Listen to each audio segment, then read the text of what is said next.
Hello friend, my channel city in train knowledge में आपको स्वागत है।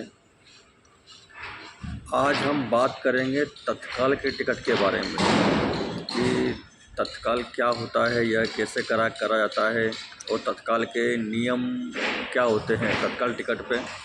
तत्काल का मतलब होता है जैसे कि हमें इमरजेंसी जाना है, अचानक से हमारा प्रोग्राम जमता है कि यार हमको परसों जाना है और अचानक से, क्योंकि उस दिन पहले से तो टिकट होने से टिकट जब आप 1 महीने 2 महीने पहले से टिकट अगर करवाते हैं और उसमें अगर 50-100 वेटिंग भी चल रही है तो बहुत क्लियर कंफर्म हो जाती है, कोई दिक्कत नहीं रहती इसमें।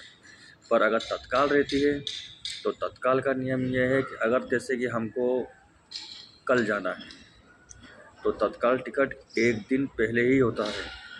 जैसे कि मान लो हमको कल की ट्रेन में हमको सफ़र करना है तो तत्काल हमको 1 दिन पहले कराना पड़ेगा।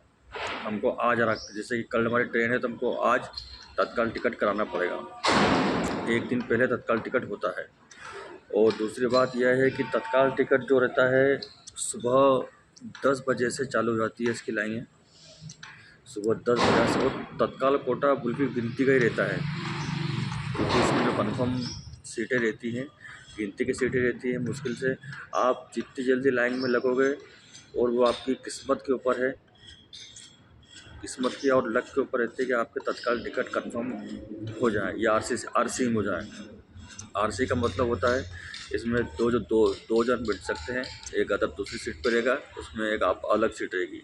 वो कंफर्म टिकट ये रहता है कि कंफर्म में पूरी बर्थ जो रहती है वो आपकी रहती है। तो तत्काल का यही नियम है कि अगर आप 1 दिन पहले टिकट कराते हैं, और दूसरी बात यह है कि अगर आपका टिकट कंफर्म है, तत्काल में यह नियम लागू है कि अगर आपका टिकट कंफर्म है तो आप ट्रेन में बैठ सकते हैं।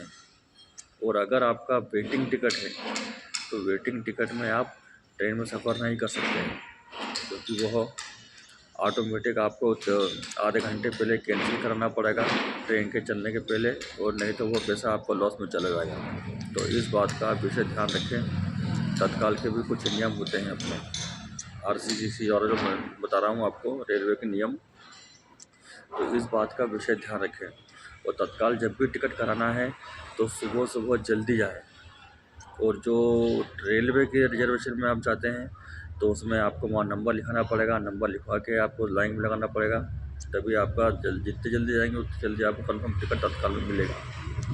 और दूसरी बात यह है कि आप किसी एजेंट के थ्रू करवाते हैं तो 100 रुपये एजेंट, जो भी आपका जैसे टिकट है, आपका 400 रुपये टिकट है तत्काल का, जहाँ भी जा रहे हैं 500 रुपये 600 जो भी है, तो जो भी है वो एक टिकट पे 100-150 रुपये अपना एजेंट जो जिससे कराते हैं एजेंट से वो कमीशन एक टिकट पे रखता है। अगर आप रेलवे में जाकर रिजर्वेशन में करवाते हैं तो आपको कोई कमीशन नहीं लगेगा, डायरेक्ट जो किराया है वही टिकट का किराया लगेगा आपका। और यह तत्काल के नियम बहुत सख्त नियम है। और दूसरी बात यह है कि अगर आपका तत्काल टिकट कंफर्म हो गया है तो उसके साथ में आपको एक आधार कार्ड ओरिजिनल वो रखना, आइडेंटिटी कार्ड रखना ज़रूर रहता है, क्योंकि टिकट जब तत्काल चेक करते हैं तो उसमें आधार कार्ड ज़रूर देखते हैं। तो इस बात का आप सफ़र करते वक्त विशेष ध्यान रखें कि अगर आप सफ़र कर रहे हैं तो तत्काल टिकट में अपना आइडेंटिटी कार्ड ओरिजिनल ज़रूर रखें। और वेटिंग सफ़र तो आप कर ही नहीं सकते जब तक आपका टिकट कंफर्म नहीं होगा। अगर आप 1 महीने पहले से कराते हैं और आपका टिकट वेटिंग में है तो आप ट्रेन में बैठ सकते हैं। तत्काल टिकट में यह सुविधा लागू नहीं है, यह ऑटोमेटिक कैंसिल हो जाता है, या आप अगर आधे घंटे पहले कैंसिल नहीं कराएंगे तो आपका पैसा लॉस में चला जाएगा। तो यह मैंने आपको ट्रेन के तत्काल टिकट के नियम जो है बताए हैं। और आपको मेरा चैनल पसंद आया तो सब्सक्राइब ज़रूर करें, ताकि मैं ऐसे अच्छे वीडियो आपके लिए बनाता रहूँ। और कमेंट मुझको ज़रूर करके बताएं आगे आपको और कौन सा वीडियो की जानकारी चाहिए, तो उसके विषय में भी मैं आपको पूरी जानकारी दूँगा। धन्यवाद।